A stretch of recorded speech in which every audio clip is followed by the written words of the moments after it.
Hello everyone, selamat datang di live Q&A lebih dalam lagi bersama saya Ragu Alewi dan saya bakal ngobrol sama Pastor Chris tentang storm and relationship, dan saya berharap ini bisa menjadi sesuatu menyegarkan bagi teman-teman.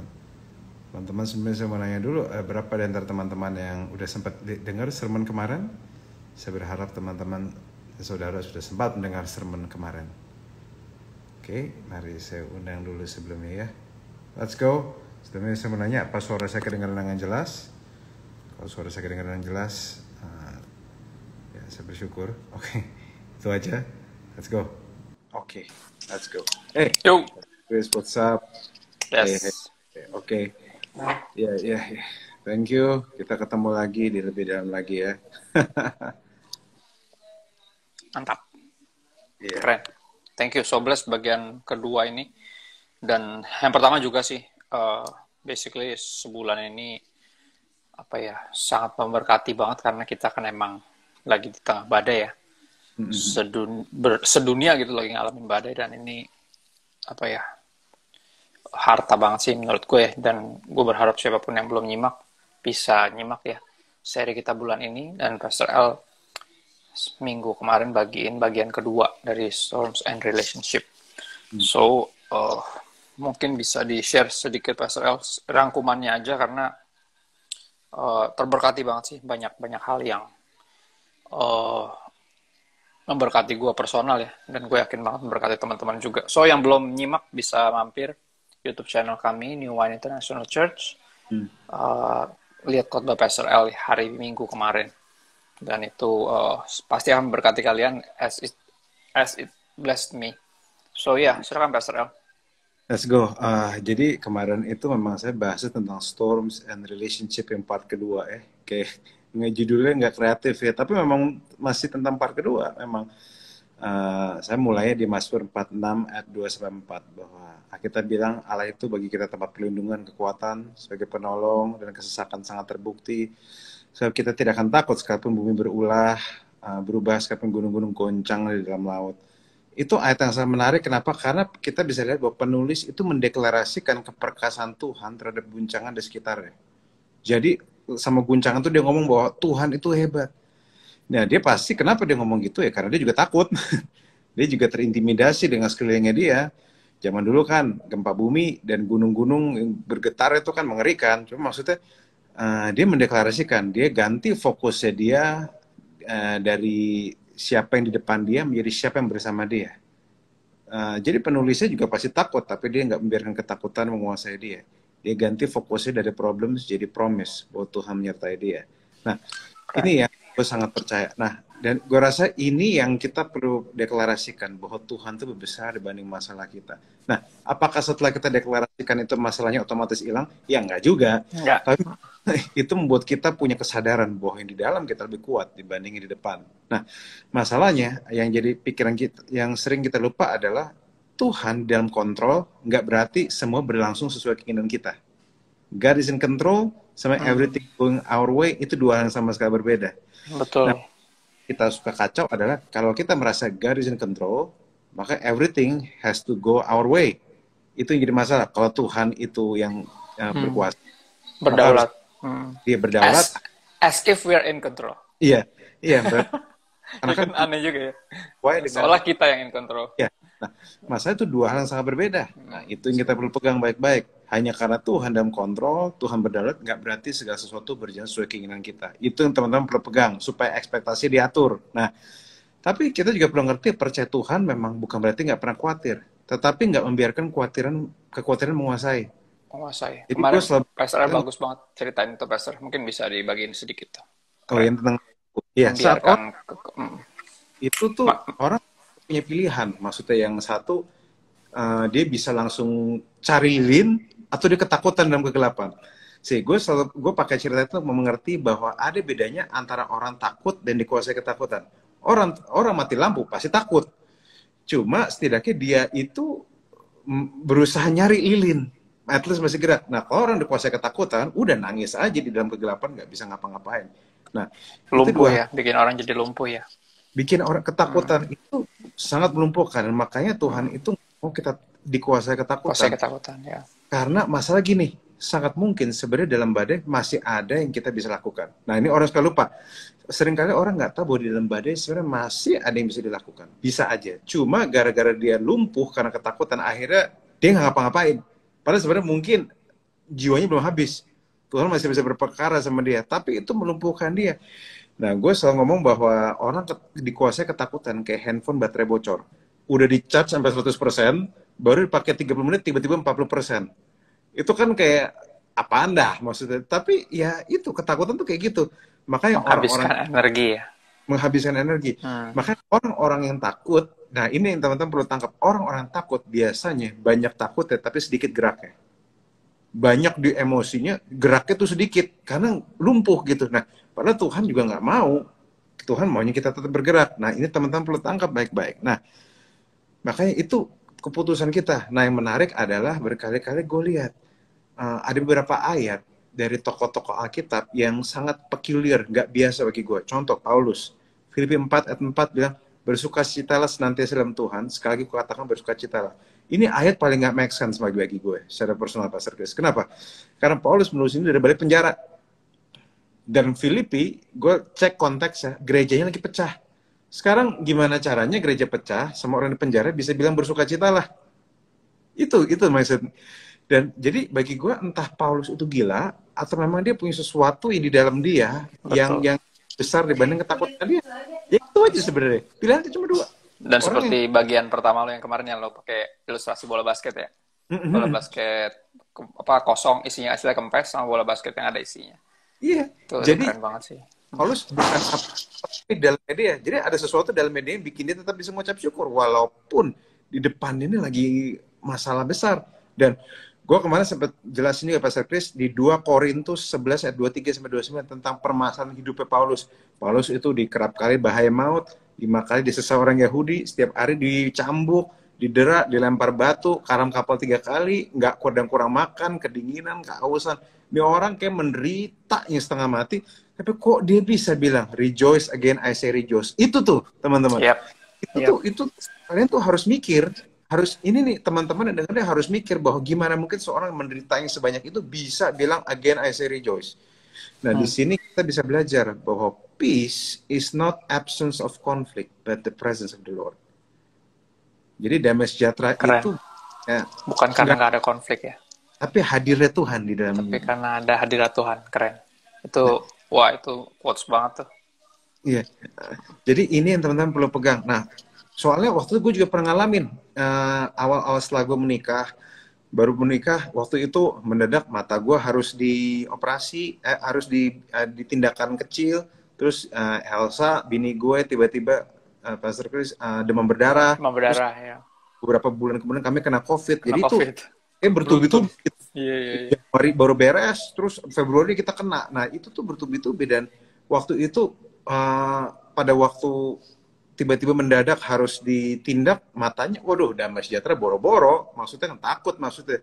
Cuma itu yang kita mikir maksudnya itu yang bikin kita bisa mengandalkan Tuhan. Nah, dan kita bisa lihat bahwa di Alkitab masalah Paulus banyak yang unsolvable.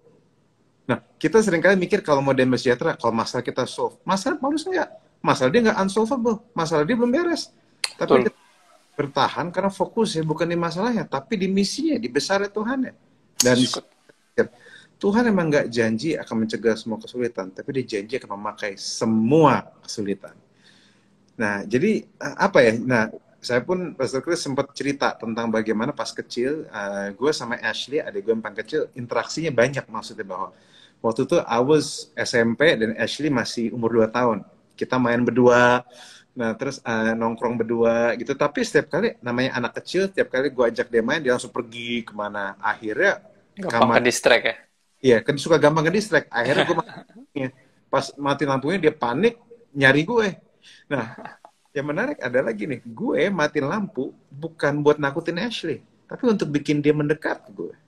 Jadi, gue mati lampu bukan untuk nakutin my sister, tapi untuk bikin my sister get closer to me. Jadi idenya seperti itu. Di situ satu yang gue pelajarin bahwa badai membuat kita mendekat sama Tuhan untuk berkat. Kesel sih. Tapi memang badai, kalau membuat kita mendekat sama Tuhan, it's a blessing. Yap. Kita mengingat ada Tuhan, it's a blessing. Badai membuat kita Hmm. ngalam, it is a blessing. Nah, Yap. makanya those blessings, memang kadang blessings, kayak blessings in disguise, ini blessing kok menderita. Tapi kalau itu membuat kita bisa ngalamin Tuhan, it is a blessing. Jadi kita Pada jadi akhirnya soalnya Tuhanlah berkat kita ya. Itu yang mesti iya, dipahami. Jadi apapun Tuh. yang kayak berkat tapi menjauhkan kita dari Tuhan lebih mirip kutuk sih daripada berkat. Lebih mirip kutuk. Iya kan? Iya. God is our true blessing. God is. That's good. Nah, ini yang teman-teman perlu ngerti. Nah, makanya di masa-masa badai memang mendekati harus sama Yesus. Nah ini gue renungin banget nih. Yohanes 14 ayat 27 dibilang, ini Yesus ngomong, damai sejahteraku kutinggalkan padamu. Damai sejahteraku kuberikan padamu. Ini nih perenungan lama banget. Kenapa? Karena bukan cuma damai sejahtera yang dikasih ke kita, tetapi damai sejahteraku. Jadi it's not just any other peace, tapi Jesus peace. Dan damai sejahtera ini sebegitu powerfulnya. Damai sejahtera ini bikin dia tetap tenang walaupun dia mau disalib, bikin dia tetap tenang walaupun dia diadilin Pilatus, bikin dia tetap tenang dalam hal apapun juga. Nah, dan di sini powerful banget. Makanya kita harus bedakan. Nah, tapi kita di sini harus bedain antara peace dan comfort, itu beda. Peace and comfort itu beda. Kenapa? Karena peace itu Yesus jelas dari dalam. Comfort itu dari luar. Comfort itu kenyamanan, peace itu damai sejahtera. Nah, kita seringkali nggak bisa bedain. Kita ngerasa harus ada ini, harus ada itu dulu, baru kita bisa damai sejahtera. No, it's not peace, it is comfort. Tuhan nggak janjiin comfort, Tuhan janjiin peace. Peace artinya nggak punya apa-apa pun masih bisa ngucap syukur, masih bisa berdamai, masih bisa punya damai sejahtera. Itu yang dijanjikan. Jadi memang tidak dimulai dari apa yang kita punya. Jadi jadi peace Tuhan bukan kalau misalnya, tapi peace Tuhan tuh walaupun. Jadi itu beda ya teman-teman ya. Nah ini yang kita perlu tangkap baik-baik. Nah, karena peace itu di dalam, bukan di luar. Nah maka dari itu kayak gue sharing bola basket yang minggu lalu, yang bikin bola basket itu bisa mantul kembali bukan apa yang di luar, tapi apa yang di dalam. Karena ada angin tekanan di dalam sehingga dia bisa mantul lagi. Nah maka dari itu kita perlu tangkap baik-baik. Nah sambil teman-teman, sambil saya ngobrol, kalau ada yang mau masuk question and Q&A, cek masuk question box ya. Itu udah ada yang masuk Nah, makanya, tapi gue juga share lagi, ingetin yang minggu lalu, bahwa bola basket pun, dia juga untuk bisa mantul sempurna, harus di lingkungan yang ideal. Lingkungan tempat bola basket bisa dimainin. Jadi kayak lingkungan juga harus ideal. Nah, itu bicara lingkungan kita, komunitas kita. Komunitas, ya. Komunitas, lingkungan kita. Nah, makanya gue selalu bilang bahwa komunitas yang baik tidak dilihat dari ada tidaknya keterbukaan, tapi dari responsnya atas keterbukaan. Karena masalahnya soal gini, yang jadi masalah kan gini, kita maunya terbuka. Yang jadi masalah adalah beberapa orang bilang keterbukaan awal dari pemulihan. Tapi buat beberapa orang pengalamannya, keterbukaan adalah awal dari ketahuan. Keterbukaan adalah awal dari gosip baru. Nah ini kita juga perlu ngerti teman-teman bahwa kita juga harus bedain bahwa hubungan kita dengan Tuhan itu dan manusia itu seperti charger and power bank. Nah ini yang gue share lagi. Kita kalau misalnya punya handphone, ada namanya charger, ada namanya power bank. Nah, yang mana yang penting? Dua-duanya penting. Yang mana tapi sebenarnya yang paling ideal tuh apa? Terkoneksi sama charger sebenarnya. Tetapi apakah berarti power bank itu nggak dibutuhkan? Power bank dibutuhkan pas darurat. Nah, dua-duanya ini penting. Nah, gue belajar gini. Gue pakai ini untuk bantu ilustrasi bahwa charger itu ibarat kita terkoneksi dengan Tuhan, dengan sumbernya langsung. Charger itu terkoneksi sumbernya langsung. Kalau power bank kita dengan baterai. Nah, power bank itu nomor 1 untuk darurat. Dia perlu dibawa sama charger. Nah, power bank juga terbatas. Nah, ini kita perlu ngerti teman-teman. Kita itu power bank. Kita itu bukan charger. Kita itu terbatas. Power bank nggak bisa menyelamatkan semua handphone. Power bank itu kekuatannya untuk ngisi handphone tuh terbatas. Sama kayak kita. Kita tuh nyemangatin orang juga bisa terbatas. Menginspirasi orang terbatas. Satu sisi kita butuh power bank, tapi satu sisi kita harus atur ekspektasi pada pertolongan yang power bank bisa lakukan. Satu sisi kita butuh orang, tapi satu sisi kita juga perlu atur ekspektasi bahwa ada batas dalam apa yang kita manusia bisa tolong. Jadi power bank itu kayak baterai cadangan. Nah teman-teman, ingat, power bank pun butuh pengisian berkala. Power bank juga harus ingat, dia bukan sumber. Dia itu bukan sumber, dia juga untuk bisa kuat lagi, dia harus terkoneksi dengan sumbernya. Nah, teman-teman di sini yang melayani, mungkin kamu lagi memposisikan diri jadi power bank untuk bisa ngisi jiwa orang, kamu bisa doain orang. Tapi kamu harus ingat, kamu bukan charger, kamu tak power bank. Power bank juga butuh terkoneksi dengan sumbernya. Nah, itu dinamika hubungan manusia dan Tuhan tuh kira-kira kayak gitu. Tuhan itu charger, manusia itu power bank. Darurat kita butuh power bank. Tapi kalau misalnya ideal, terkoneksilah dengan charger. Karena charger bisa ngisi baterai sebanyak apapun juga. Charger itu powerful. Charger nggak punya batas karena dia terkoneksi langsung dengan sumbernya. Nah, oke, Tuhan, kamu ngandelin orang, tetap akan terbatas mereka. Tapi saat kamu ngandelin Tuhan, dia tuh sumber, dia nggak akan habis. That's good, ya. Itu sih. Keren. Ilustrasi yang sangat powerful. Yep. Ya, itu gue sambil liatin, itu sambil kemarin tuh sambil ngeliatin ilustrasi tuh kayak, ini pasti bisa bantu orang banget ya. Kayak happy banget cerita hal itu. Nah, kemudian abis itu, ya ini udah mau selesai, tapi akhirnya gue akan share soal Ayub. Tentang bagaimana dinamika hubungan kita pada waktu masa badai. Ayub 42 ayat 7-9, itu diceritakan bahwa, itu mengerikan loh. Ini gue bakal bacain ya, Ayub 42 ayat 7-9. Setelah selesai berbicara kepada Ayub, berkata Tuhan kepada Elifas. Tuhan ngomong sama temannya, aku marah kepadamu dan kedua temanmu. Gila loh, Tuhan marah loh. Dan yang menarik, Tuhan marahnya ada alasannya. Karena kamu tidak mengatakan yang sebenarnya tentang diriku. Tapi hambaku Ayub tidaklah demikian. Di sini gue shock, karena gue lihat Tuhan marah. Dan kenapa Tuhan marah? Dan kita bisa lihat bahwa Tuhan marah. Kenapa? Ada 3 hal yang alasan Tuhan marah. Nomor 1, para teman-teman Ayub salah menilai. Kedua, teman-teman Ayub nggak bisa tutup mulut. Ketiga, teman-teman Ayub kritis di hal yang salah. Ini bikin Tuhan naik darah. Kita bisa lihat bahwa Tuhan jadi kesel.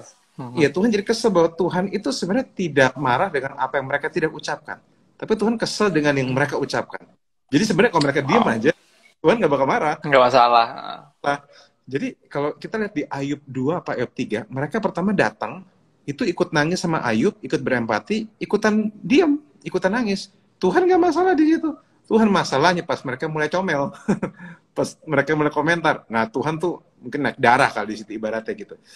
Nah, jadi di sini kita belajar bahwa di masa badai, sebagai teman, sebagai orang yang di masa badai pun kita harus berempati, dan kita harus nomor 3 hal. Nomor 1, kita jangan sampai salah menilai. Kita layani orang dulu baru menilai. Bukan menilai dulu baru layani. Gue ingat ada pendoa, ada teman kita minggu lalu datang ke gereja, ke New Wine, dan kita bersyukur ya, dia lagi agnostik tapi datang gereja. Oh, we're so thankful with that. Maksudnya kayak kita happy, maksudnya kan. Kita nggak maksa. Tapi dia cerita, kenapa tadi dia Kristen, mendadak dia akhirnya jadi agnostik. Salah satu alasannya, dulu dia depres, nangis-nangis ke gereja, mata lagi bengkak. Tiba-tiba ada pendoa datang. Kamu harus, dan doain dia. Nggak kenal, tiba-tiba ngomong, kamu harus lebih dekat dengan Tuhan. Udah orang stres, orang lagi nangis-nangis, digituin dia naik darah lah, maksudnya. Makanya itu orang tuh kadang terlalu cepat menilai, teman-teman. Terlalu cepat menilai. Bukannya nggak boleh menilai, cuma kita terlalu cepat. Padahal kenyataannya, ini saya cuma share kenyataannya ya. Kan kita bilang kalau Pastor Umin awal minggu bilang bahwa nomor 1 ada badai yang karena kita sendiri, ada badai yang orang lain yang buat, ada badai yang Tuhan izinkan. Nah, betul. Tapi kenyataannya kita nggak selalu tahu yang mana dulu nih. Kadang kita harus alamin dulu baru ketahuan. Dan kadang pun 3-3-nya itu terkoneksi. Ada salah kita, ada kadang orang lain juga, ada Tuhan izinin juga. Kan semuanya memang Tuhan izinin. Nah, yang kayak gitu-gitu, itu kita harus diem dulu, layani dulu, baru nilai.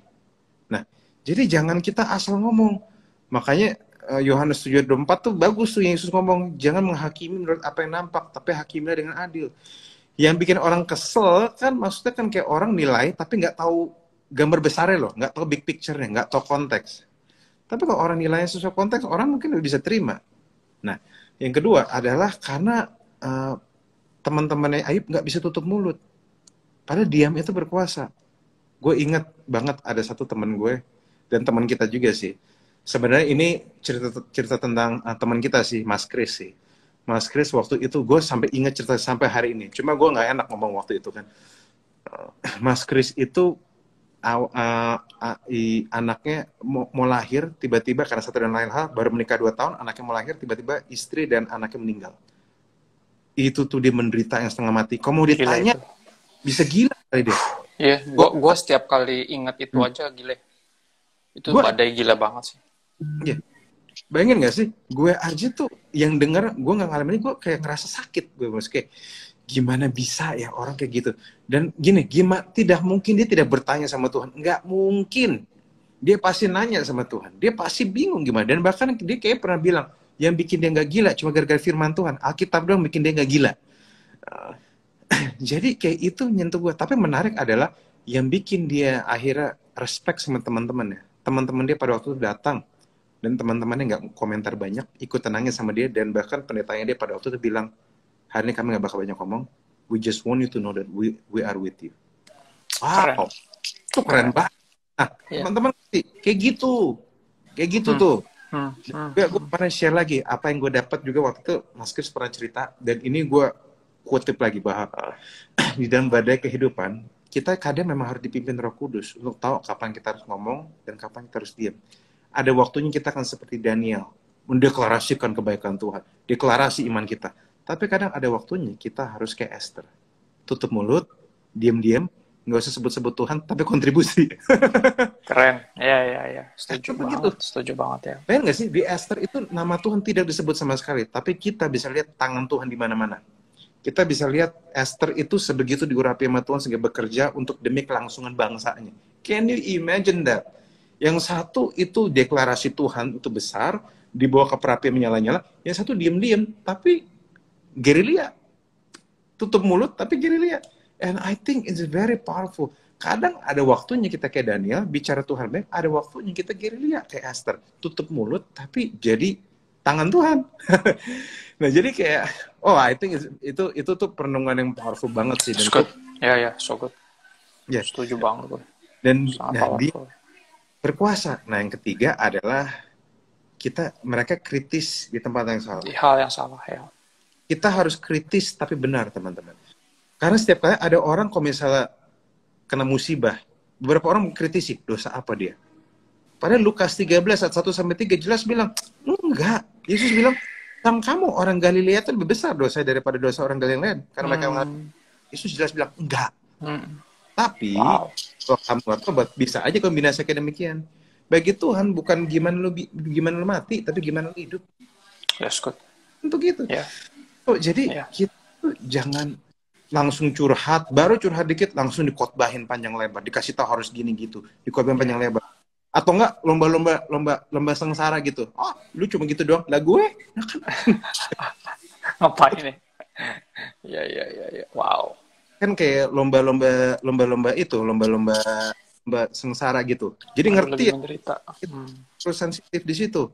Harus tangkap itu baik-baik. Jangan sampai gara-gara kamu rohani, akhirnya baru curhat dikit, dikotbahin panjang lebar. Enggak gitu caranya. Atau adu sengsara gitu. Enggak.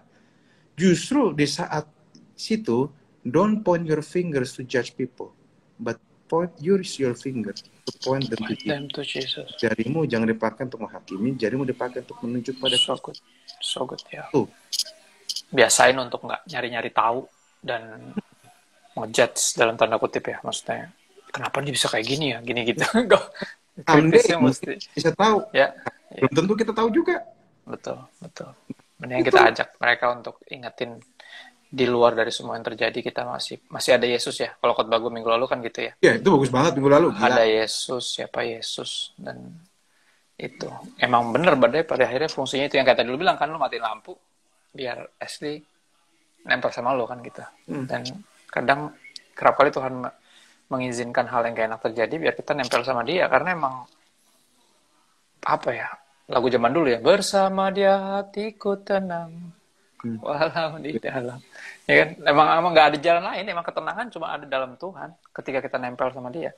Dan badai harusnya melekatkan kita ya, tadi yang lo bilang ya, gue suka banget tuh yang lo bilang, kalau badai mendekatkan kita sama Tuhan berarti itu berkat kan gitu. Keren. Karena ini yang agak nyebrang tapi gue secara banyak orang nggak kena badai mau mendekat sama Tuhan agak sulit. Jadi kayak dia tuh kayak jembatannya itu agak samar gitu. Yeah, somehow we need it ya. Somehow, We need the storm to come into our lives. iya. Jadi agak Yeah. sulit juga ya. Jadi gue juga maunya semua orang happy happy go lucky ya, punya duit, punya apa. Tapi somehow itu jembatan agak samar juga maksudnya ya, bahwa kadang ada orang bisa kena Tuhan, ketemu Tuhan, tapi kadang nggak juga. Badai itu somehow lebih efektif aja gitu. Jadi gimana ya? Jadi itu. Jadi sebenarnya sampai walaupun kita nggak suka storms, itu dari beberapa perspektif is a blessing. Nggak enak memang, tapi ya Yeah, yeah, it is, yeah. it can be a blessing. So, So good. akhirnya gue tutup dengan bilang bahwa memang kita ini berjalan tanah liat. Efesus bilang gitu, Efesus nggak salah, tapi kita menyimpan sesuatu yang baik. Berita tentang Yeah, Tuhan, potensi, dan kita ada Tuhan sendiri dalam kita. Kita mahal ya, bukan karena sama. Kalau kita mahal bukan karena kita, tapi apa yang dalam kita.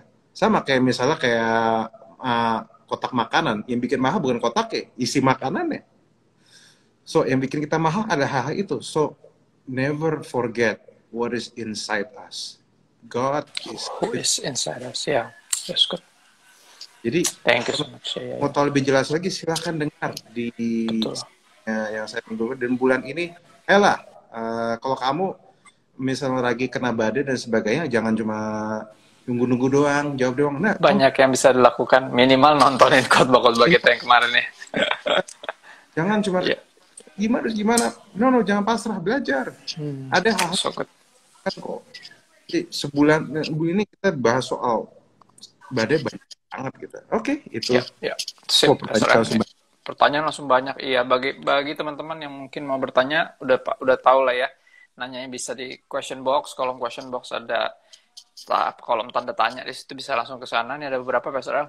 Gue mulai bacain aja kali ya, dari yang paling banyak di like. Wah, ada pertanyaan bagus nih. Gimana kalau kita lagi mau masuk ke fase lebih dalam, tapi mood untuk gerak sulit banget memulainya, nggak ada moodnya, gimana? Mesti ikutin nggak mood? Gue harus diikutin, jujur aja. Teman-teman, saya dan Pastor Chris bisa ada sampai kemana kami ada hari ini, bukan karena kami ngikutin mood, tapi kami ngikutin Tuhan. Betul. Mood itu nggak mesti dibelain, benar-benar Mood nggak usah dibelain. Nggak selalu mood harus dibelain. Nah, apalagi kalau udah jelas di situ ya, tahu banget bahwa harus gerak gitu, harus gerak. Ya. Mood itu apa ya? Mood itu kalau mau pilih melakukan hal yang benar dan melakukan hal sesuai mood, pilihlah hal yang benar lah. Mood tuh harus, mood tuh ya kita semua punya mood, tapi nggak usah gitu-gitu amat lah. Betul. Bukan sesuatu yang harus diikutin. Ya nggak semua harus diikutin. Ya. So, ini udah beberapa hari ini saya share aja. Ini beberapa biasanya saya sama istri baca Alkitab terpisah kami. Tapi udah berapa hari dan udah berapa lama ini kami dedikasikan waktu kami untuk kami baca Alkitab sama-sama. Jadi apakah moodnya selalu ada? Enggak selalu ada. Tapi itu menurut kami nggak butuh mood untuk melakukan hal yang benar. Ya, apalagi ini yang bertanya pun juga menyadari bahwa dia harus memulai untuk lebih dalam lagi. Maksudnya gini, Betul. Di bagian yang gue kutip juga ya di tentang mendengar firman Tuhan dan melakukannya itu kan menggali dalam-dalam, meletakkan dasarnya di atas batu ya. Ini kan bicara gini, badai itu kerap kali diizinkan terjadi kalau kita masih hidup, berarti Tuhan pengen kita membangun kembali. Tapi kali ini dengan menggali dalam-dalam dan dasar yang benar. Bayangin kalau emang udah harus menggali dalam terus kita memilih untuk ngikutin mood, sayang banget. Badai ini kan diizinkan terjadi untuk kita memulai kembali. Tapi kali ini bersama dengan Tuhan. Dan ini yang kita harus lebih belain ya. Kita lebih belain hubungan kita sama Tuhan daripada mood kita. Betul. Gitu sih, thank you Pastor. Bagus. Berikutnya. Ini yang paling banyak di like. Bagaimana agar tidak menyangkut pautkan diri dengan kegagalan sebelumnya? Mungkin kan gini ya, kita bagikan dari khotbah Om Umin di minggu pertama ya. Ada 3 jenis badai itu yang kita buat sendiri, yang dibuat orang terhadap kita, dan yang diizinkan Tuhan. Ini berarti yang kasarnya, badainya ada yang sekarang nih karena kesalahan kita yang sebelumnya. Ini yang kita bikin sendiri. Gimana caranya untuk tidak berlarut-larut di situ, Pastor, menyangkut pautkan diri dengan kegagalan sebelumnya terus gitu. Ya. Bagi saya secara personal ya menyadari bahwa kita punya keterbatasan dan kita perlu bertobat, kita perlu belajar dari kesalahan. Ya. Cuma itu karena gini, kadang yang bikin kita terlalu down itu juga karena kita merasa harusnya kita bikin salah. Tapi kenyataannya emang kita bakal sering bikin salah. Maksudnya, Ya, manusia biasa. ya menurut saya sih yang Ya. bikin kita tuh sampai sulit mengampuni diri sendiri, kayak sulit move on tuh karena kita tuh menaruh diri kita terlalu tinggi. In my Iya. menaruh diri kita terlalu tinggi bahwa kita nggak boleh salah gini, nggak boleh gini. Tapi kenyataannya emang kadang kita bisa bikin salah. People Dan make mistakes ya. Tuhan kan nggak pernah menyanyiakan kesalahan. Nah kuncinya ya Oh, kita keren. harus move on. Maksudnya udah itu doang, dan kuncinya bahwa kita harus berdamai, kita harus ngakui bahwa kita salah, kita cek apa yang kita bisa pelajari dari kesalahan itu, ya kita Ya. maju. Nggak ngulangi. Mengutip almarhum sahabat kita ya dengan dua baris kalimat yang dia omong gitu ya. Yang pertama, jangan lupain kesalahan, belajar darinya. Itu nomor satu. Terus yang tentu yang terakhir ya, yang paling terkenal adalah kalau Tuhan masih kasih koma, jangan kasih titik. Kan gitu. Ya. Jadi itu sih, jangan lupain kegagalan di masa lalu, kesalahan jangan dilupain tapi dipelajari.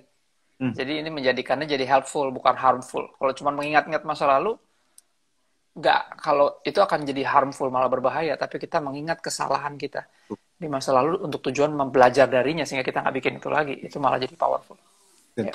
makin kita belajar, makin kita ambil pelajaran dari kesalahan kita, harusnya kita rasa bersalahnya makin mereda sih. Minimal Ya. kita pelajaran kita. Yeah, Semua we orang, learn from mistakes. Everyone make mistakes. everyone makes mistakes. Yeah. So, ya. Betul, Oke. betul. Berikutnya, Pak Sarah. Bagaimana mengolah pikiran tenang ketika mengalami pengkhianatan?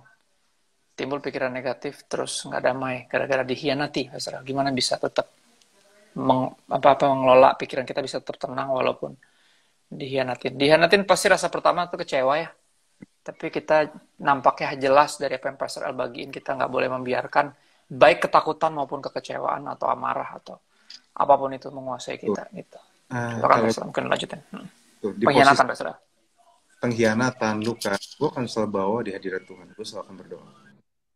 Doa itu adalah satu-satu tempat di mana gue benar-benar kayak udah deh capek, dan di situ di atmosfer doa itulah kita diterima sebagaimana kita ada yang di hadirat Tuhan.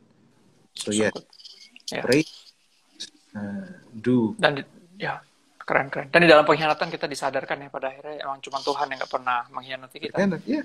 Ya, Memang. manusia biasa pasti kita juga mungkin jadi kecewa banget yang Pastor El bilang karena kita nggak manage ekspektasi kita pandang orang itu terlalu tinggi sehingga kita kecewa banget gitu.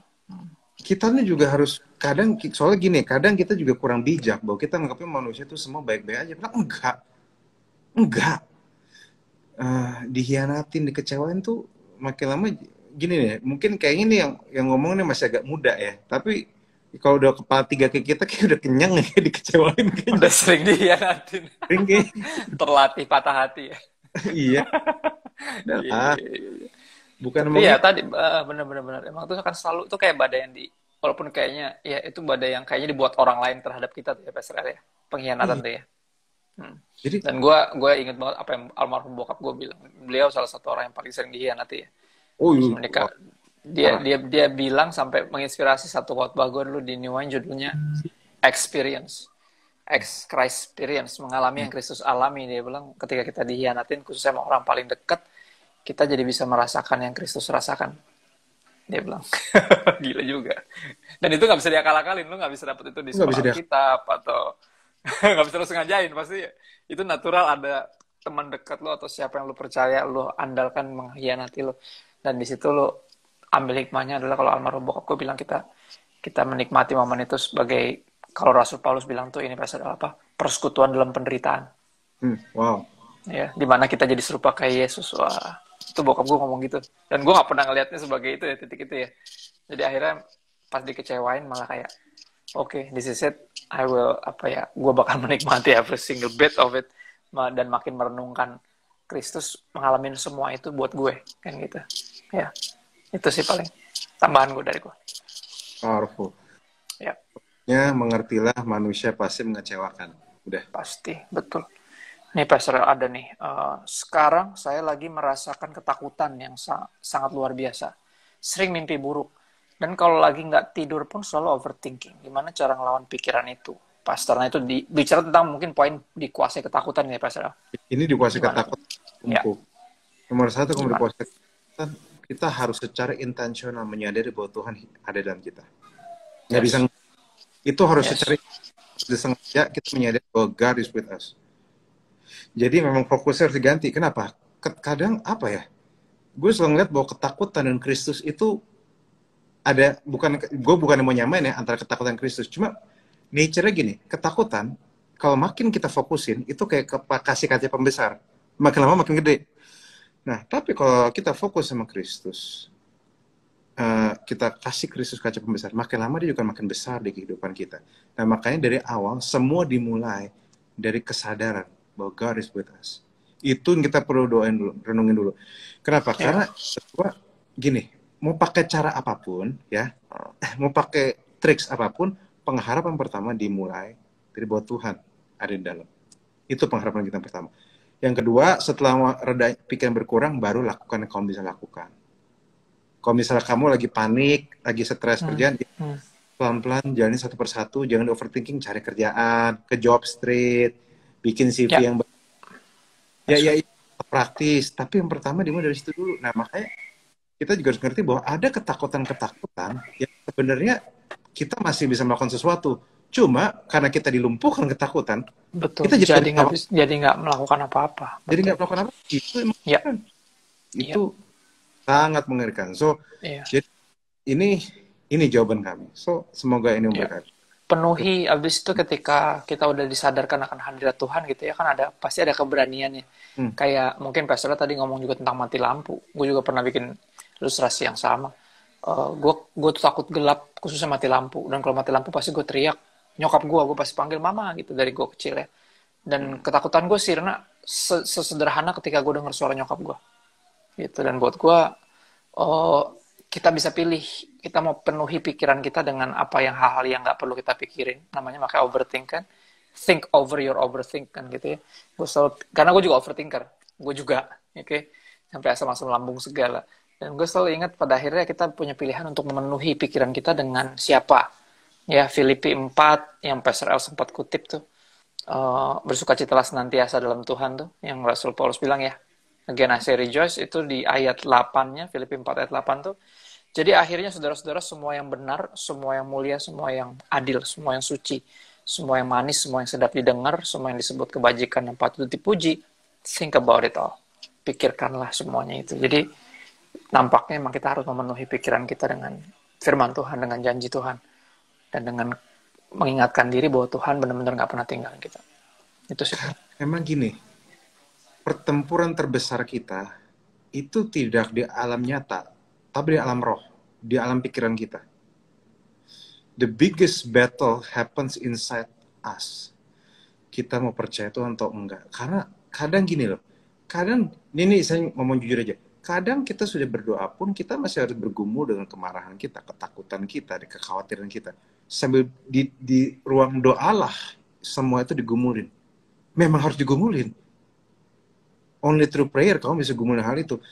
Memang nggak mudah. Jadi makanya doa menurut saya adalah disiplin ilmu, disiplin iman yang paling powerful untuk dealing urus apa yang di dalam. Kamu harus secara konstan mengingatkan siapa Tuhan, bahwa kamu punya Yesus, kamu kenal siapa Yesus itu, dan dia hidup dalam kamu. Kamu harus secara konstan ingetin. Semua dalam Ya, kita. betul, betul. Ini pertanyaannya agak mirip sih sebenarnya, agak mirip-mirip. Aku bacain aja kali ya. Kalau emang dirasa udah kejawab juga nggak apa-apa. Bagaimana mengolah perasaan hati? Ini kan mood ya, mirip ya. Di saat kita sedang capek, gimana kita negosiasi sama hati sendiri? Kayaknya agak mirip, tapi nggak tahu gimana. Mungkin lo ada jawaban spesifik atau dianggap. Kalau pakai angle ini, negosiasinya adalah dengan cara kamu berpeganglah di pihak firman Tuhan. Bernegosiasi dengan firman Tuhan. Bernegosiasi dengan hatimu dengan menggunakan kebenaran Tuhan. Praktisnya nih, ini praktisnya ya. Ini akan berfungsi, ini akan berguna kalau dilakukan. Kalau nggak dilakukan ya percuma aja. Saat hati kamu bilang kamu sendirian, yakinkan dirimu bahwa saya nggak sendirian, ada Tuhan. Saat kamu merasa berdosa, yakinkan dirimu bahwa kamu dicintai Tuhan. Saat kamu merasa kamu tuh bukan siapa-siapa, yakinkan dirimu, firman Tuhan, kamu dipilih sama Tuhan dari kekekalan. Saat kamu merasa bahwa kamu nggak ada artinya, yakinkan diri kamu bahwa Tuhan itu izinkan kamu lahir dengan sebuah tujuan. Nah, yang kayak gitu-gitu tuh, bernegosiasilah firman Tuhan. Yakinkan dari angle yang situ. Namanya negosiasi, itu alot, teman-teman. Memang harus dilakukan berkali-kali. Ya, betul. Negosiasi overthinker itu alot. Memang nggak mudah. Bukan. Jadi, Bener banget. iya. Kadang pagi, gue tuh tiap jam 7 pagi, jam setengah 7 pagi, abis bangun tuh gue selalu duduk, diem, gak ngapa-ngapain. Gue negosiasi, gue sama pikiran gue. Gue mensyukuri hari, sekaligus gue tuh ngecek pikiran gue, sekaligus gue, ya itu yang gue lakukan tiap pagi lah, maksud. Karena kalau dibiarin sih pikiran pasti mana-mana, tiba-tiba Kemana-mana, betul. Ini itu ada aja sih. Jadi kayak Ya, prayer is a powerful negotiation with your fear. betul. Ini prayer ngingetin kita ya, bahwa kita satu bukan Tuhan, jadi kita jelas nggak bisa memaksa semuanya mesti go our way. Yang kedua, prayer, when we pray, kita diingatkan bahwa kita punya Tuhan. Right? Jadi nggak harus semuanya lu handle sendiri. Ini ada pertanyaan agak, mungkin gue rasa connected ya, Pastor L. Dia nih punya teman yang telah depresi selama 10 tahun. Dia sampai konsumsi obat penenang. Terus ceritanya dia itu aja sebenarnya. Jadi dia selalu sharing hal-hal yang itu aja. Jadi dia tuh depresi temennya gitu. Dan udah konsumsi obat penenang selama 10 tahun. Gimana, ada saran nggak? Buat ini kan ada depresi mah itu memang agak sakit ya, ada jiwanya sakit ya. Kalau jiwa sakit, kamu menurut saya karena dia bukan titik nol, kamu nggak usah dimasukin ke hati semua perasaan, semua pikiran just dia. Just be there aja. Aku rasa kalau emang dia sahabatmu, kamu nggak akan bosan sedengerin cerita yang itu aja ya. Pada akhirnya kan kita pengen hadir ya. Bukan cerita itu doang gue udah tahu gitu kan, ya nggak apa-apa, kita hadir buat dengerin aja. Memang kita hadir buat dengerin, dan kita hadir untuk meyakinkan dia terus-menerus bahwa udah, kamu berharga kok, walaupun kamu lo berharga, Tuhan sayang sama lo, walaupun kamu nggak merasa ya, cuma itu yang bisa kita lakukan.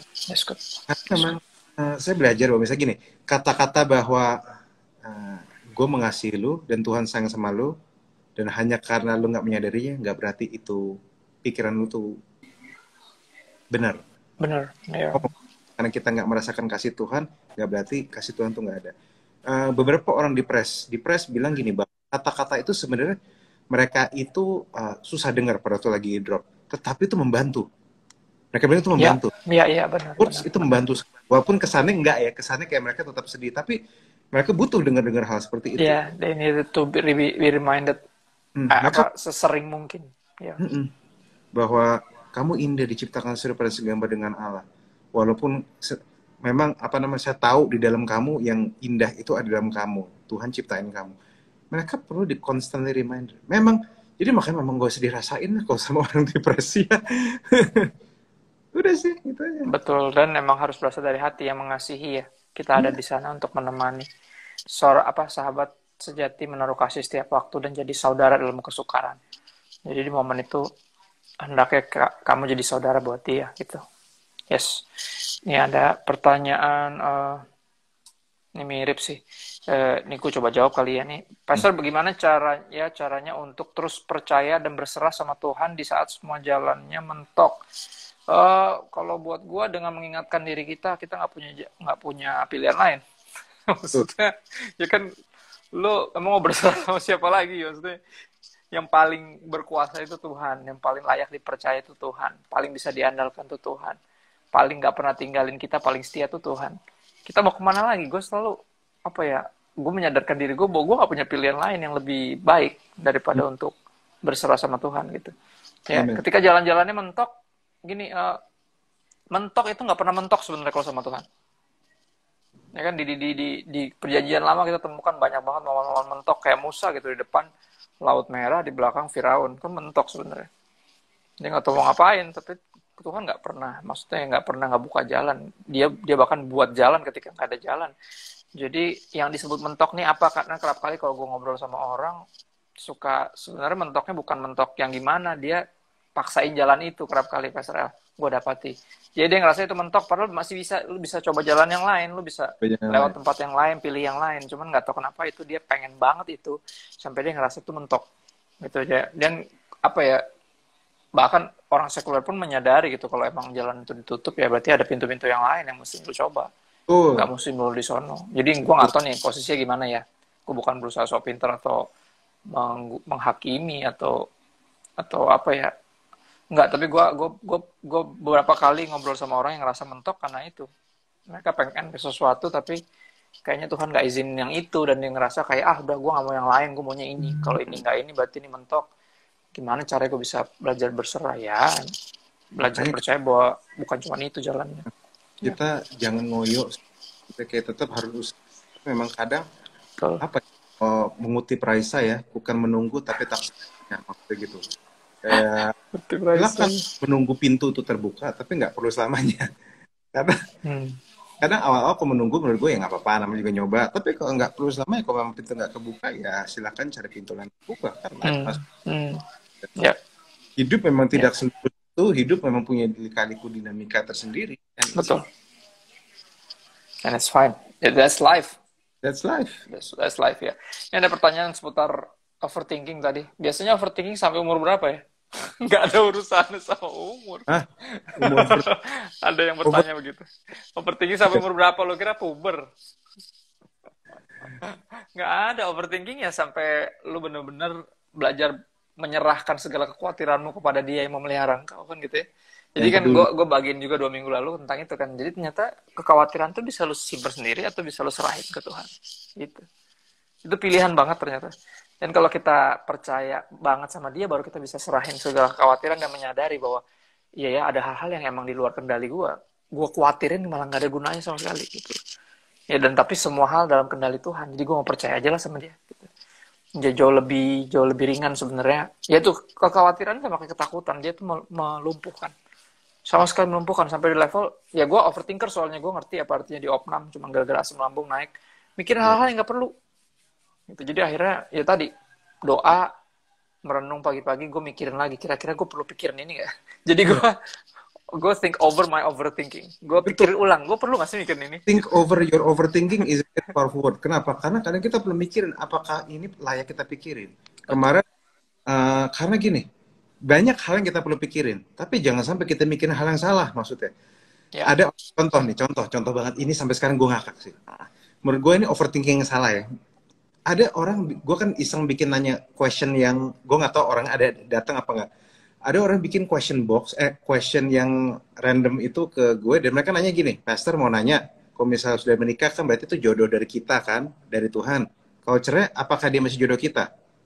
Menurut gue itu pertanyaan yang konyol dan nggak perlu dijawab menurut gue.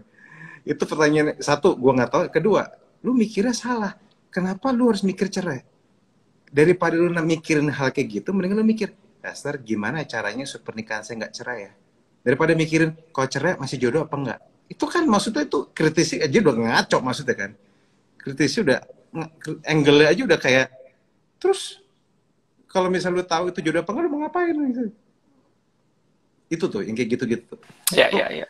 Itu kan sebenarnya gue ngomong sama bilang daripada kamu mikirin angle seperti itu, lebih baik kamu belajar untuk kamu pikirin dari angle lebih baik.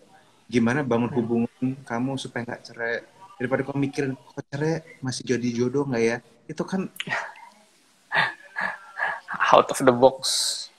Bener-bener out of the boxnya bukan yang positif ya. Out of the box in very awkward way, maksudnya gitu kan. Ya itu kita jangan sampai terjebak sama pemikiran yang nggak produktif hidup kita, teman-teman. Hidup kita masih jalan terus, iman kita masih sayang hidup lah. Buang waktu, bener. Nah, kalau ada beberapa pertanyaan yang lanjutin. Lanjutin apa tadi? Apa nih? Sejauh apa sih kita memberi harapan? Kita mana bisa? Ntar lah, gue nanya yang lain-lain dulu nih. Ada yang mirip-mirip dari tadi udah kita jawabin sebenarnya. Tahu nih baru join atau kenapa? Nih, bagaimana mengelola pikiran saat kesalahan kita dihakimi secara terus-menerus sehingga jadi anxiety itu kan tadi mirip. Ketika kita didominasi mikirin kesalahan kita. Kesalahan di masa lalu bukan dipikirin doang yang menjadi lo jadi sampai nggak bisa move on atau jadi anxiety atau bahkan dihakimi terus-menerus. Tapi kesalahan harus kita pelajari. Tadi almarhum Radit bilang, gue kutip tadi barusan, kesalahan tuh jangan dilupakan tapi dipelajari sehingga lu nggak perlu mengulangi itu lagi. Itu bisa dijadiin senjata sebenarnya ketika kita dalam tanda kutip kesalahan kita dihakimi ya terus menerus. Dihakimi itu bukan dihakimi kalau emang kita bersalah, emang itu salah. Tapi kalau orang ngutip terus, biarin kita jadi itu motivasi untuk kita nggak mengulang lagi kesalahan yang sama gitu. Itu ya itu tentang tadi kita udah jawab ya. Lanjut. Kunci untuk bisa lepas dari rasa bersalah adalah kesalahan itu harus dipelajarin sih. Dipelajarin. Kita juga harus naruh diri kita terlalu tinggi aja sih sebenarnya sih. Cuma dua sih. Betul. Ini ada pertanyaan yang tadi kita udah jawab juga, Pak Sarah. Gimana cara atau sikap hati kita dalam masalah supaya tidak merasa sendirian? Firman Tuhan tadi udah diulang-ulang. Ya, menyadari Tuhan bersama dengan lu. Baca Alkitab sesering mungkin. Hanya dengan demikian lu bisa tahu lu nggak sendiri. Karena kita nggak bisa lihat Tuhan. Tapi kita bisa dengar suaranya. Suaranya meyakinkan kita bahwa dia itu dekat dan dia di sini. He is near and he is here. Gue selalu bilang gitu sama diri gue. Gue nggak pernah sendiri. Bisa itu. aja. Near and he is here. Yes, betul. Lanjut. Itu tadi udah jawab soalnya. Silakan. Nah, ini rata-rata pilihan-pilihan Pastor El, kayak di tengah jalan gitu ya. Pilihan yang dari Tuhan tuh yang mana gitu. Dan itu dia makanya gini, di dalam pilihan sulit, sebenarnya tiap hidup tuh kan tiap hari tuh pilihannya. Iya. Ada pilihan sulit, ada pilihan yang emang kalau Pastor El bilang emang Tuhan suruh kita milih gitu. Jadi kita minta jawabannya juga gak bakal dijawab karena emang kita pilih mana aja sebenarnya sama aja. Itu hal-hal yang bukan yang prinsipil. Tapi kalau ada yang prinsipil, kita tahu pilihan kita harus sesuai firman Tuhan. Dalam artian nggak melawan kehendak Tuhan gitu ya, nggak bikin kita jadi berdosa atau bikin kita jadi jauh dari Tuhan gitu ya. Dan membedakannya yang mana dari Tuhan atau bukan nggak bisa diakalin. Kita mesti punya hubungan sama Tuhan. Ya, karena ini between you and Him, personal. Ya gue nggak bisa kasih tips, Pastor nggak bisa kasih tips. Yang bisa kasih tips adalah cuma sederhana. Punya hubungan sama Tuhan, miliki hubungan itu. Karena dia akan selalu berbicara tuntun kita. Apa yang dia mau. Karena pada akhirnya kan bukan tentang apa yang kita mau. Tapi apa yang dia mau. Ya, dan itu yang mesti dibangun sungguh-sungguh. Karena kalau enggak, pertanyaan kayak gini akan terus ada. Dan jawaban kami akan terus tidak memuaskan. Karena ini sesuatu yang personal banget dari kalian. Ya. Jalanin. Betul. Dan tolong jangan lupa. Gini, kadang orang juga takutnya karena takut salah langkah. Tapi kita perlu ngerti, kalau misalnya hati kita benar, kita salah pun salah dalam Tuhan. Itu yang orang juga suka lupa. Ya. Yang penting nggak salah pilih Tuhan ya, nggak salah nyembah Tuhan, nggak salah pilih Tuhan. Kalau kita jatuh, kita salah ya, ada kesempatan untuk memperbaiki kesalahan itu. Tapi ada beberapa kesalahan yang nggak bisa semuanya nggak bisa diulang. Lu udah salah ya udah salah, tapi lu bisa belajar dari kesalahan untuk nggak mengulangi kesalahan itu lagi, dan akhirnya jadi motivasi untuk misalnya lebih belajar lagi, lebih hati-hati lagi, lebih sungguh-sungguh lagi, lebih prayerfully lagi misalnya. Tadinya nggak pernah doa langsung ambil keputusan, sekarang belajar untuk. Gue selalu ngeliat begini, jelas kesalahan yang kita nggak perlu lakukan. Contoh drugs, lu kan nggak perlu jatuh kan, maksudnya untuk bilang buat lu. Tapi memang agak gray area gitu. Milih kerjaan ya. Pakai baju apa hari ini lah? Ya, ini pacar, ini si laki di depan gue harus gimana ya? Gue milih gereja mana ya? Nah yang kayak gitu-gitu memang kita harus sampai berdoa, kita harus sampai nyebur juga. Tapi kita perlu ngerti, kalaupun kita nyebur pun, kalaupun kita salah, kita juga bisa ngerti bahwa Tuhan pun bisa bekerja. Itu kita. Ya kasarnya kita sering salah pilih, tapi Tuhan nggak pernah ya. Nggak pernah salah pilih. Udah gitu aja deh. Iya. Ini agak nyambung mirip-mirip semua seputar itu. Menemukan titik sama aja. Ini mirip-mirip, jawabannya udah dijawab. Dosa kecil, dosa besar nggak nyambung.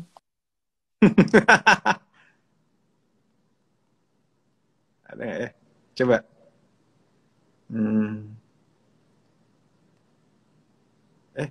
Loh. Kok? Pastor Chris, where are you? Tadi putus-putus ya. Apakah ini sinyal dari mana? Teman-teman, suara saya masih kedengaran jelas? Saya mau nanya. Saya cuma pengen tahu. Apakah masih kedengaran jelas? Atau misalnya ini handphone saya? Handphone, berarti teman-teman tunggu ya. Tampaknya handphone Pastor Chris tadi sinyalnya mati. Sebelumnya saya mau nanya, are you guys blessed so far? Teman-teman harus diberkati sejauh ini. Ini Pastor Chris bakal masuk lagi. Ditunggu sebentar ya. Are you guys blessed? Teman-teman merasa diberkati sejauh ini? Saya berdoa supaya ini jadi sesuatu yang memberkati bagi teman-teman. Dan ini jadi sesuatu yang menyegarkan bagi teman-teman. Dan saya berdoa supaya ini menjadi pengharapan bagi yang kuat bagi teman-teman. Karena kita bilang kita membutuhkan pengharapan-pengharapan seperti ini. Dia hambanya udah masuk lagi. Sorry. Sebentar ya. Ya, gue live. Bentar. Tungguin ya, orang lagi mau masuk. Bentar. Sinyal gue kayaknya. Ya, udah putus ya. Biasa. Iya, tahu nih. Putusnya. Baper sinyalnya. Oke. Aman sih harusnya. Lanjut lagi. Kita ada nggak ya? Ini masih 5 menit kurang lebih ya. Oh, tadi membedakan jalan Tuhan udah. Rencana Tuhan atau bukan. Udah, bagaimana kita tahu bahwa itu rencana Tuhan dan nggak salah dalam sebuah keputusan. Sekali lagi, namanya manusia pasti ada aja kesalahannya. Tapi bahkan dalam tadi Pastor Abang membagus, dalam kesalahan kita pun Tuhan tetap bisa pakai lah kesalahan kita untuk membawa kita makin dekat sama Dia, untuk membawa kita bahkan kembali ke jalurnya Tuhan. Bisa. Tadi udah yang sikap hati sendirian udah. Bedakan suara hati. Nah ini nih, bedakan suara hati dan suara Tuhan dalam diri sendiri jika sedang bimbang. Pastor El ini, Pastor El sering banget khotbah ini nih tentang, bahkan ada ya Pastor El judul khotbah spesifik ya tentang mendengarkan suara Tuhan ya, mendengarkan Tuhan. Dan itu kayaknya mesti dikutik, dicari tuh di YouTube channel kami tuh, agak digali-gali sedikit. Judul apa Pastor El? Listening to God. Listening to God ya, lupa bulan apa, tapi ada tuh. Jadi ini yang tahun lalu itu. Tahun lalu bisa mampir cek ya di YouTube channel kita New One International Church. Silahkan. Terus apa nih? Bagaimana caranya? Ini unik nih. Bagaimana cara menemukan titik balik saat kita sedang dalam kegelapan? Kan kalau dalam kegelapan nggak kelihatan tuh Pastor. Gimana caranya menemukan titik balik? Agak ini juga ya. Titik balik kan bertobat artinya, ya kan? Tapi titiknya itu, titik untuk baliknya itu loh. Kapan ya? Kalau udah sadar itu gelap, harusnya lo tahu ya, lo kan mesti kembali gitu ya. Ini kan kayak lorong ya, kayak lorong. Karena kalau udah tahu gelap, balik lagi ke tempat. Gue sih simpel aja gini, kalau gue pergi ke satu mall, ya, pergi ke satu mall, semua mall itu terang, tapi tiba-tiba gue masuk ke daerah mall di mana mall tuh lampunya gelap banget. Berarti gue tahu bahwa gue nggak dimin untuk masuk ke daerah situ. Ya udah, gue tinggal keluar. Simple as that. Iya. Tapi kadang kita tapi kadang yang jadi masalah adalah kalau kita terbiasa dengan kegelapan. Nah, itu ada problem. Ada orang-orang yang mata rohani saking terbiasa sama kegelapan, begitu lampu dinyalain malah silop dia. Nah, kita itu jangan sampai terbiasa dalam kegelapan sampai kita tuh ngeliat matahari, ngeliat sinar aja jadi silop gitu. Jangan sampai kita kayak gitu. Karena ada orang saking keseringan di dalam dunia gelap, begitu ada terang, begitu ada yang ngomong, padahal nggak kudus, biasa aja ngomong firman Tuhan dikit langsung, aduh panas. Nah itu tuh udah terlalu terbiasa kegelapan menurut saya sih. Betul. Jadi kita langsung, matiin dong. Ya, kayak orang tiduran sih. Iya, titik balik untuk kembali ya itu tadi ketika lu udah menyadari kegelapan dan lu nggak tahu mau kemana lagi. Itu kan kegelapan kan contoh ya. Contoh kita kayak udah sebuah pertanda bahwa ini ngaco nih. Kayaknya nggak harus, yang tadi Pastor bilang kan, kayaknya nggak mesti segelap ini maunya kan gitu. Kayaknya gue ke daerah yang belum buka mungkin tempat ini gitu kan. Mesti balik lagi ke tempat yang tadi. Ya. Namanya bertobat, berbalik arah itu bertobat. Prinsip gue coba bertobat tuh berbalik. Jadi mengubah pikiran dan mengubah perbuatan. Berbalik arah. Udah gitu aja. Nah, change of mind and deeds. Jadi gini teman-teman, kenyataan. Banyak teman-teman bingung. Gimana sih kalau dengar sih dari Tuhan, kenapa kamu bingung? Karena kamu gak melakukan apa-apa. Kamu hanya ngandelin perasaanmu.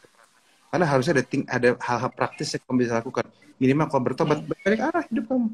Itu tindakan praktis yang kamu bisa lakukan. Kenapa kamu nanyanya tuh yang sifatnya gimana cara biar begini, gimana cara gitu? Karena kamu kurang untuk menjadi pelaku firman. Simple as that sebenarnya. Iya, betul. Gue dapetnya juga gitu sih dalam hidup gue ya. Iya nggak sih? Sudah tinggal semenit nih kita. Pertanyaan-pertanyaan udah seputar yang sama. Thank you everyone teman-teman. Itu yang kita berdoa dulu ya. Oke, kita berdoa. Yuk.